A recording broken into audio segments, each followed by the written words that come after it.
Around the streets of Busia town, fuel is measured and sold in jerry cans and glass bottles, and many motorists find this a cheaper alternative.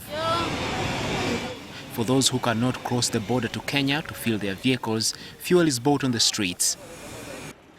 This fuel is mostly smuggled through the porous borders. Many have shunned licensed fueling stations which sell at 6,500 shillings for a litre of petrol and 6,000 shillings for a litre of diesel. We can't afford fuel at these pump stations, this man says.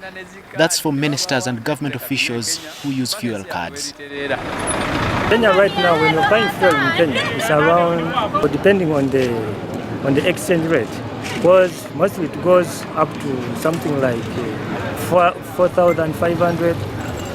I think you can see the difference when you compare the fuel price in Kenya and Uganda.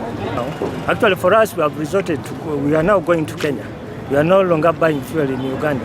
You cannot leave the other fuel, which is on the way, on the low price, and then you come to this one, who is on the higher price, which means you are like a person who is not working. That's how they think. Fuel smuggling is on the rise here, and Alan Buire, an economist, blames the situation on the tax regime and leaving prices to be determined by forces of demand at the hands of the private actors. We also need to talk about now subsidizing the cost of fuel. One, eliminating the cost of fuel marking. Two,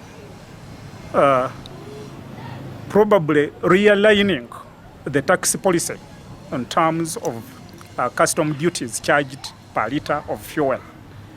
And then also regulating the profit margin that currently stand as high as 19% per litre. The Minister of Energy said last week that the fuel prices in Uganda are still competitive and that the profit margins were not out of the acceptable range. The ministry spokesperson, Solomon Mwita, declined to give details about the cap for fuel profit set for dealers. Government ought to borrow a leaf from our neighbors.